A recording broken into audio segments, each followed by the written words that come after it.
مولا مجھے اور کوئی حساب نہیں آتا، مجھے یہ نہیں پتا میرے جرم کتنے ہیں، مجھے ایک حساب آتا ہے کہ تیری رحمتوں سے کم ہے. مجھے یہ پتا ہے بہت زیادہ ہے، میں مانتا ہوں بڑی خطائیں ہیں، بڑے جرم ہیں، مگر ایک حساب ضرور آتا ہے مجھے کہ جتنے بھی گناہ ہیں تیری رحمتوں سے کم ہیں. میرے جرم اس سے زائد نہ مجھے حساب آئے نہ مجھے شمار آئے. مولا اور کوئی کاؤنٹنگ نہیں آتی مجھے، ایک کاؤنٹنگ پتا ہے کہ جتنا تو بڑا رحیم ہے نا، تیری رحمت جتنی بڑی ہے اس کے مقابلے میں میرے گناہ کچھ نہیں. اسی کریم سے بھروسہ ہے، اسی رحمان سے بھروسہ ہے. بس درود پاک کی کثرت کیجئے، اللہ سے سچی محبت کیجئے، توبہ کیجئے. وہ بڑا کریم ہے، وہ رحمان ہے، جو کروڑوں کو بخش رہا ہے تو مجھ جیسے گناہگار کو بخشنا اس کی رحمت کے لیے کیا مشکل ہے. اللہ ہم سب کی بخشش فرمائے. نیت کر لیں کہ بس انشاءاللہ آج کے بعد درود پاک کی کثرت کریں گے انشاءاللہ. آئیے مل کر محبت کے ساتھ باآواز بلند درود پاک پڑھ لیں. صلو علی الحبیب صلی اللہ تعالی علی محمد صلی اللہ علیہ وسلم. حضرت عمر فاروق رضی اللہ تعالیٰ کے دور مبارک میں ایک نوجوان تھا، بڑا متقی تھا، بڑا پرہیزگار تھا. دیکھو لوگ اس کی نوجوان کی عبادت دیکھ کر حیران ہو جاتے تھے. وہ نوجوان جب عشاء پڑھ کے گھر کی طرف جاتا تھا نا تو راستے میں اسے ایک خوبصورت عورت اپنی طرف بلاتی تھی.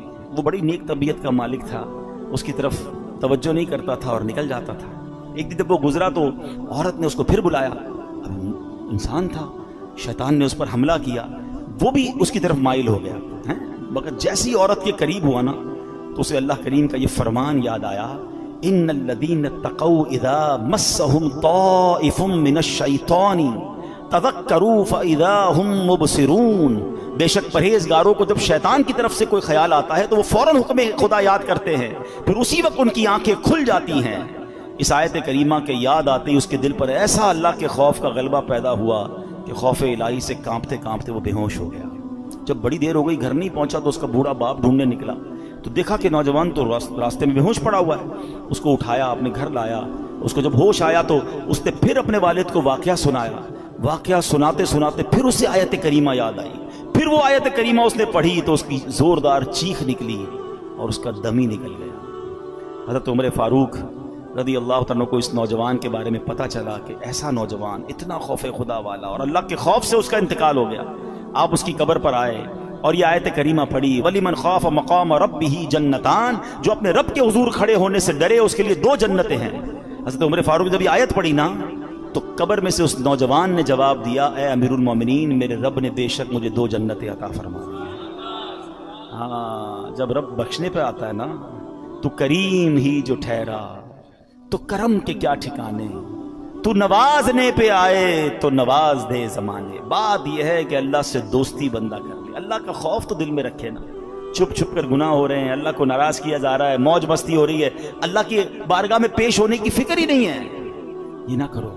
تو اب سچی توبہ کر لیجئے، اپنے گناہوں سے معافی مانگ لیجئے، اللہ کے قریب ہو جائیے اور یقین کریں اللہ معافی مانگنے والوں کو بڑا پسند فرماتا ہے. وہ ایسے نوازتا ہے نا، آئے ہے. ابھی آپ نے ایک واقعہ سنا، ایک اور واقعہ سناتا ہوں پھر بیان کمپلیٹ کرتے ہیں. ایک کسائی تھا، قصاب، ٹھیک ہے، اور اس کی ایک پڑوس کے اندر ایک خادمہ تھی، کام کرنے والی تھی. وہ اس کو بڑی پسند تھی، اس کی نیت اس کے بارے میں خراب تھی. تو ایک دن وہ کہیں جا رہی تھی تو یہ بھی اس کے پیچھے پیچھے ہو لیا. جب قریب پہنچا تو وہ خادمہ کہتی کہ دیکھو میرے قریب مت آؤ، دل تو میرا بھی تمہاری طرف مائل ہے، مگر یہ کام جو ہے نا یہ اللہ کو پسند نہیں ہے. اللہ کا خوف کرو، مجھے اللہ سے ڈر لگتا ہے. اس نے سوچا کہ جب تم خادمہ ہو کر، ایک غریب عورت ہو کر اللہ سے ڈر رہی ہو، مجھے زیادہ ڈرنا چاہیے. اس نے اس عورت کو چھوڑ دیا اللہ کے ڈر سے. کوئی دیکھنے والا نہیں تھا، they were both alone there، مگر اللہ کے خوف سے چھوڑ دیا. لیکن اب جب واپس آنے لگا نا تو راستے میں بڑی گرمی تھی، پانی دور دور تک نہیں تھا، پیاس سے نڈھال ہو گیا، اس سے مرنے کے قریب ہو گیا. تو ایک اور شخصیت وہاں سے گزرے. کہا آپ کون ہیں؟ کہ میں فلاں نبی کا قاصد ہوں. ایک نبی علیہ السلام کے ساتھ رہتے تھے اور ان کے قاصد تھے، پیغام پہنچاتے تھے. وہ بھی پیاسے تھے. کہا آپ کا حال کیا؟ کہ میں بھی بالکل پیاسا ہوں. کہ چلیں حضور دونوں مل کے دعا کرتے ہیں. تو وہ جو نبی علیہ السلام کا قاصد تھا کہ تم بھی دعا کرو میں بھی دعا کرتا ہوں. کہا میں تو گناہ گار آدمی کسائی ہوں، آپ اللہ کے نبی کے ساتھ رہتے ہیں، آپ دعا کریں. انہوں نے دعا کی، انہوں نے آمین کہنا شروع کی. تھوڑی دیر ہوئی تو ایک بادل آیا. بڑا کالا سا، بڑا ٹھنڈی ہواؤں والا. ان دونوں کو سکون ہو گیا، کہا چلو چلتے ہیں، اب پانی تلاش کرتے ہیں. ریلیکسیشن تو ہو گئی. تھوڑا آگے گئے تو اب راستہ دونوں کا ٹرن ہونے لگا. تو جو اللہ کے نبی کے قاصد تھے وہ مثال کے طور پر رائٹ ٹرن ہوئے، یہ کسائی کو لیفٹ ٹرن ہونا تھا، یہ قصاب لیفٹ ٹرن ہوا، بادل اس کے ساتھ جانے لگ گیا. اللہ کے نبی کے قاصد نے کہا تم تو کہتے تھے عام سا آدمی ہوں، کوئی نیک عمل نہیں، تمہارے ساتھ تو بادل جا رہا ہے. کہا واقعی کوئی نیک عمل نہیں ہے، بس آج ایک واقعہ ہوا، گناہ کرنے جا رہا تھا، میں تو غلط آدمی ہوں، برا کام کرنے گیا تھا. ہاں یہ بات ضرور ہے کہ موقع ملا تو اللہ کا خوف آ گیا، میں اس لیے پیچھے آ گیا. وہ اللہ کے نبی کے قاصد کہتے ہیں کہ توبہ کرنے والوں پر رب ایسے انعام فرماتا ہے. آئے ہائے، ہم گناہ کریں، اسے ناراض کریں اور توبہ کر لیں تو وہ کیسے معاف فرماتا ہے. حضرت موسیٰ علیہ السلام کے دور کا ہی واقعہ ہے نا. ایک گاؤں میں بارش نہیں ہو رہی تھی. گاؤں والوں نے کہا کہ چلو مل کے دعا کرتے ہیں. حضرت موسیٰ بھی ہیں، کلیم اللہ بھی ساتھ ہیں، 70,000 لوگ جمع ہو گئے. دعا شروع ہوئی، حضرت موسیٰ دعا کرا رہے ہیں. ایوری بڈی ایکسپیکٹنگ کہ اللہ کے نبی ساتھ ہے، کلیم اللہ ہے، بارش تو ہونی ہے، اتنا بڑا مجمع ہے. نو رین، نو کلاؤڈ، بالکل کلین اسکائی. حضرت موسیٰ نے کہا یا اللہ میں دعا کر رہا ہوں، اتنے لوگ آمین کہہ رہے ہیں، بارش نہیں ہو رہی. فرمایا موسیٰ اس پورے مجمع میں ایک بندہ ہے جو پچھلے 40 سال سے مجھے ناراض کر رہا ہے، جب تک وہ بندہ اس مجمع میں ہے نا بارش نہیں ہونی. تو حضرت موسیٰ نے کہا کہ یا اللہ میں اس بندے تک کیسے یہ بات پہنچاؤں. کہ تو کھڑے ہو کر اعلان کر، تیرا کام آواز لگانا پہنچانا میری ذمہ داری ہے. حضرت موسیٰ کھڑے ہو گئے. آپ نے کروایا اے وہ شخص جو 40 سال سے اللہ کی نافرمانی کر رہا ہے، تیری وجہ سے بارش نہیں ہو رہی تو نکل جائے اس مجمع سے. اب وہ بندہ تو تھا اس کے اندر. اب وہ کبھی دائیں دیکھے کبھی بائیں دیکھے کہ شاید کوئی کھڑا ہو جائے گا، شاید کوئی نکلے گا، کوئی نہیں نکلا. وہ سمجھ گیا بات میری ہو رہی ہے. اب وہ سوچنے لگا کہ میں کھڑا ہو گیا تو پورے شہر کو پتہ چل جائے گا کہ میں ہی وہ گناہ گار ہوں. اس نے پتہ کیا کیا، چادر اوڑی اور اللہ کی بارگاہ میں کہتا یا اللہ آج ذلیل ہونے سے بچا لے. میں ہی وہ شخص ہوں، مانتا ہوں میں نے بڑے گناہ کیے، مگر مولا آج میں ذلیل ہو جاؤں گا. لاجیکلی بتاؤ اس کا ذلیل ہونا بنتا تھا کہ نہیں؟ کہ جس بندے کی گناہ کی وجہ سے بارش نہیں ہو رہی اس کو تو کھڑا کر کے سب کو بتانا بنتا تھا نا. ہمارے ساتھ کوئی غلط کرے ہم کہتے ہیں یہ وہ آدمی ہے، اس نے میرے ساتھ کیا. اچھا تھوڑا سا مسئلہ کرے ہم زیادہ اس کو ذلیل کرتے ہیں، مگر میرے کریم کے کرم نوازی دیکھو، وہ عیب چھپاتا کیسے ہے. وہ بندہ کہتا ہے مولا آج بچا لے. تھوڑی دیر ہوئی تو بادل آئے اور بارش برسنا شروع ہو گئی. حضرت موسیٰ کہتے ہیں یا اللہ بندہ تو کوئی نہیں نکلا، بارش کیسے ہو گئی؟ اللہ فرماتا ہے اے موسیٰ اس بندے نے مجھ سے دوستی کر لی. حضرت موسیٰ کہتے ہیں یا اللہ بندہ تو دکھا دے، اب تو ملا دے تیرا دوست کون ہے. آئے ہائے، پتہ کیا فرمایا رب نے؟ فرمایا موسیٰ جب وہ میرا نافرمان تھا تب میں نے اسے ظاہر نہیں کیا، اب تو میرا دوست بن گیا، میں تجھے کیسے ظاہر کر دوں. یہ ہے میرا رب. کاش مجھے اور آپ کو سمجھ آ جائے. دنیا والوں کو میرا ایک ایپ پتہ چل جائے تو واٹس ایپ گروپ میں چلتے ہیں وہ میسج، سوشل میڈیا پہ چلتے ہیں، ویب سائٹوں پر اور اخباروں میں چلتے ہیں، مزے لیتے ہیں لوگ ہمارے ایپ کے. ارے دنیا کو تو پتہ ہی کچھ نہیں ہے جو میرے رب کو پتہ ہے. بچپن سے نافرمانیاں کر رہا ہوں، بچپن سے اسے ناراض کر رہا ہوں، چھپ چھپ کے گناہ کر رہا ہوں، وہ سب جانتا ہے. مگر کیسا کریم ہے، صرف چھپا نہیں رہا.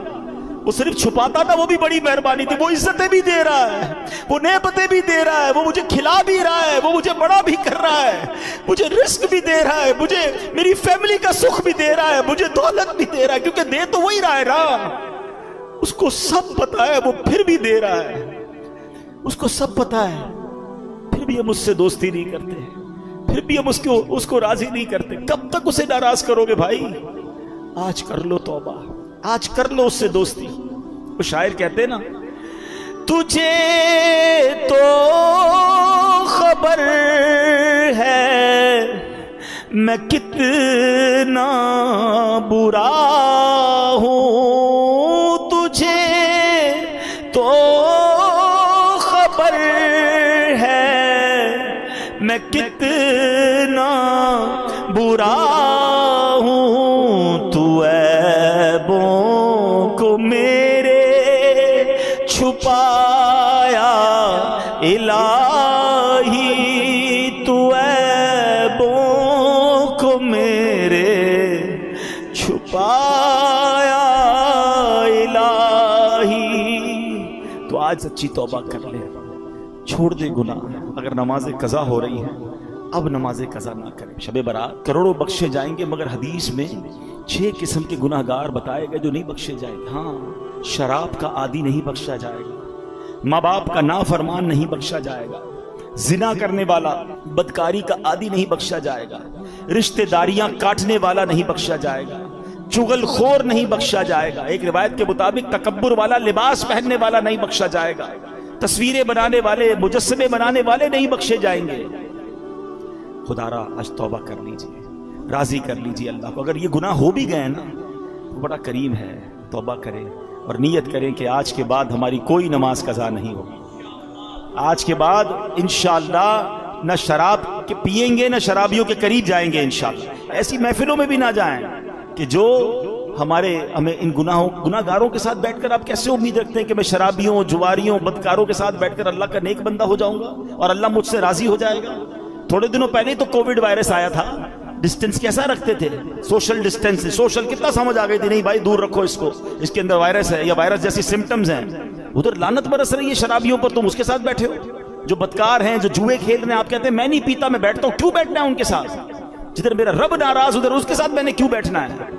اچھی محفلوں میں آیا کریں، اچھے لوگوں میں بیٹھا کریں. دعوت اسلامی کا ماحول آپ کے سامنے جو الحمدللہ ہمیں اللہ کی رحمت سے ہمیں نیک لوگوں کے ساتھ بیٹھ کر سدھرنے کا موقع ملتا ہے. اور قبر اگر روشن کرنی ہے نا، آج قبر کی بات ہو رہی ہے نا، تو قبر روشن کرنے کے لیے سب سے پہلی چیز عقیدہ ہے.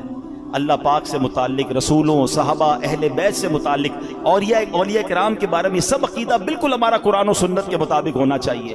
ہم نیک کام کرتے رہیں، 5 وقت پابندی سے نماز پڑھیں، مسجد میں با جماعت نماز ادا کریں، جتنے فرائض و واجبات ہیں ان پر عمل کریں، زکوٰۃ ہم پر فرض ہے تو زکوٰۃ پوری ادا کریں، روزے رکھیں، لوگوں کے ساتھ حسن سلوک سے پیش آئیں، قرآن کریم کی تلاوت کریں، درود پاک کی کثرت کریں، ذکر اللہ کی کثرت کریں.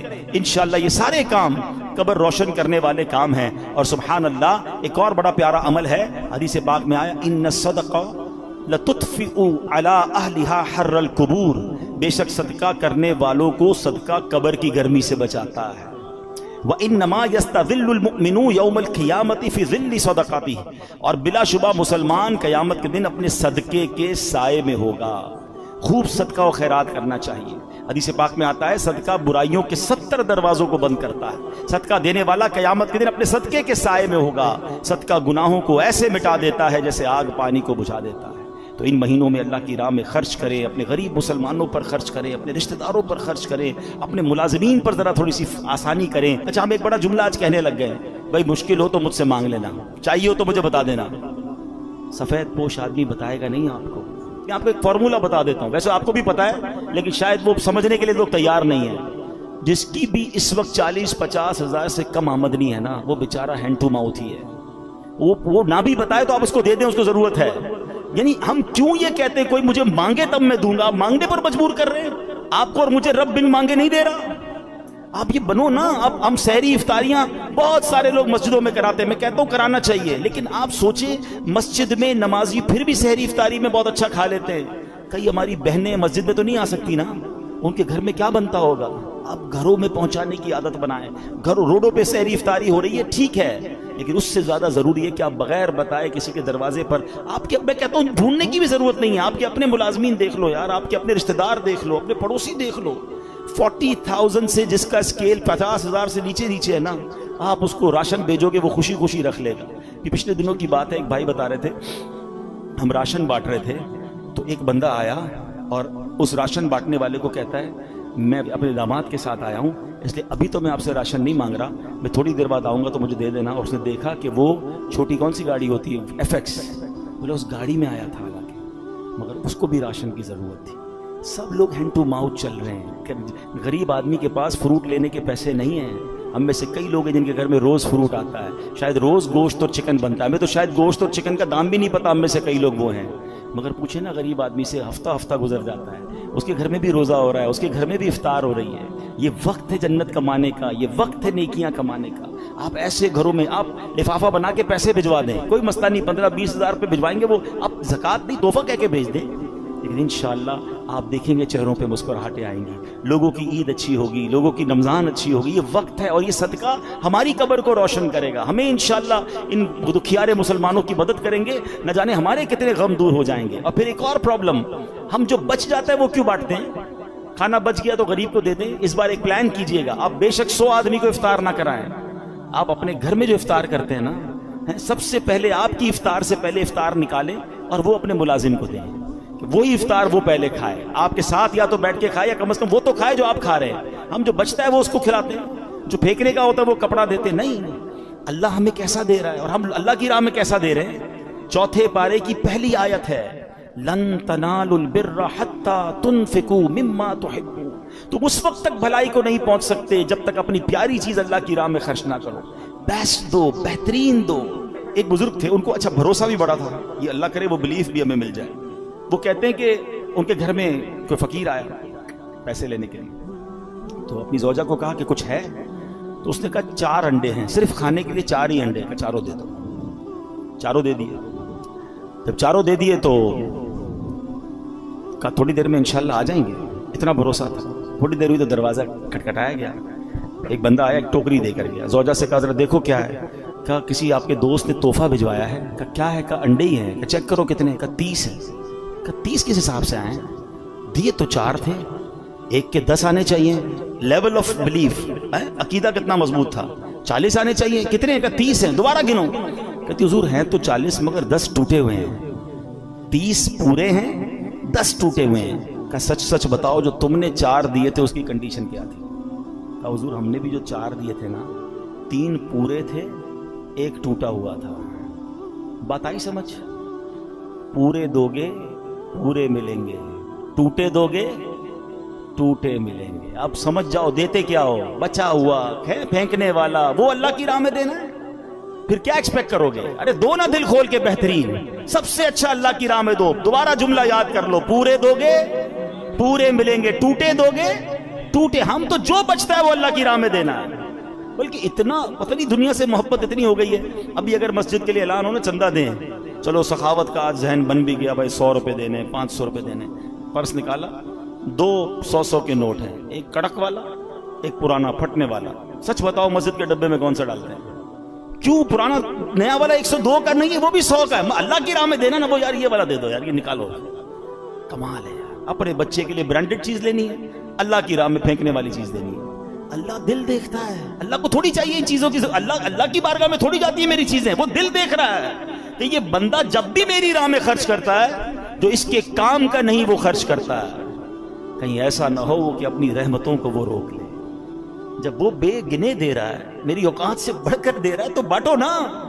بھائی زکوٰۃ پوری ہو گئی، بھائی ہم نے حساب کر لیا، اب اور نہیں دینے۔ ارے بھائی نیکی کا کام آیا، دے دو، کوئی بات نہیں، اللہ بھی تو دے رہا ہے۔ زکوٰۃ سے اوپر دینا منع تو نہیں ہے، صدقہ دینا منع تو نہیں ہے، تو خرچ کیا کریں۔ حضرت وہاب بن منبہ کہتے ہیں کہ حضرت ابراہیم خلیل اللہ علی نبینا علیہ الصلوۃ والسلام، ٹھیک ہے، یہ اللہ کے خلیل، اللہ کے دوست۔